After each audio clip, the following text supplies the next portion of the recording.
It started as just another night shift, the kind of job nobody really wants. Alone, quiet, and far from anything that feels alive. I told myself it was easy money, just a few hours of watching screens in a place everyone else had forgotten. But there was something about it that didn't sit right from the beginning. Some places aren't abandoned for no reason, and sometimes, when you step into them, you realize you were never meant to be there at all. I took the job because I needed the money. It was listed as a night security position at a place called Black Ridge Facility, a name I had never heard before.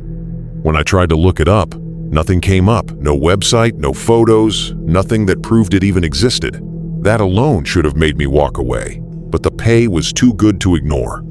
The instructions were simple. Sit in the control room, monitor the cameras, and do one patrol at 2 a.m. The only strange rule was clear and repeated: do not enter the lower level.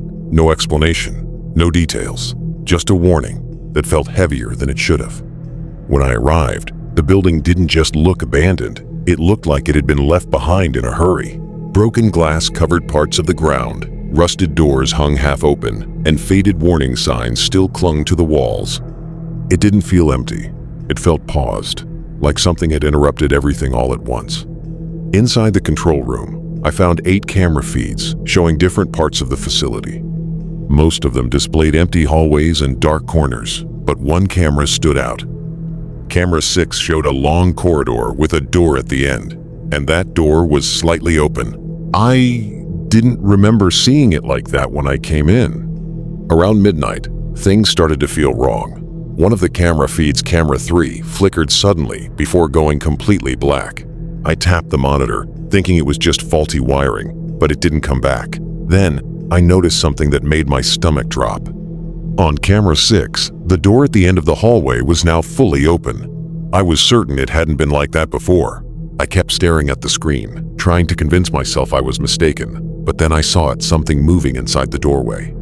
It wasn't clear, just a shape, but it was too tall, too thin, and completely still once it stopped. It didn't step out, it just stood there. By the time 2 a.m. came, I didn't want to leave the control room, but the job required a patrol. I grabbed my flashlight and stepped into the hallway, the silence pressing in around me. When I reached the corridor from camera 6, I stopped. The door at the end was closed. My chest tightened immediately, because I knew what I had seen earlier. I slowly moved closer, every step feeling heavier than the last, and that's when I heard it. From the other side of the door came the sound of breathing slow, uneven, and disturbingly wet. I didn't hesitate. I turned around and backed away, knowing there was no way I was opening that door. I rushed back to the control room, locked the door behind me, and sat down, trying to steady my breathing. That's when the monitors started glitching. One by one, the camera feeds went out until only a single screen remained. Camera 6. The door was open again. This time, the thing wasn't hidden inside it, was standing in the hallway. It was unnaturally tall, its arms hanging too long at its sides, and its head tilted slightly, as if it were looking directly at me through the screen. I couldn't move. I couldn't even breathe properly. Then the screen suddenly cut to static. Just as the screen went dead, a loud bang echoed from somewhere below me. The lower level, the one place I had been told to avoid. Another bang followed, louder this time, like something heavy hitting against metal.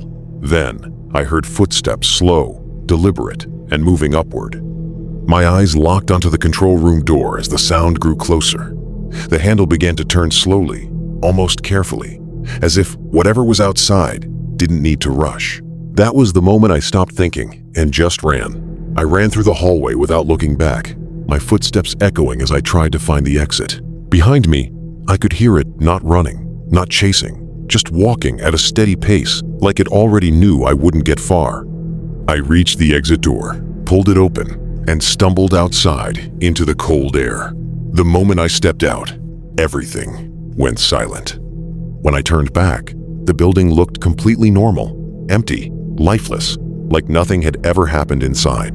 The next day, I returned during daylight, trying to make sense of it all. But there was no control room, no cameras, and no sign of a lower level, just an empty structure. And when I checked for the job listing again, it was gone, like it had never existed.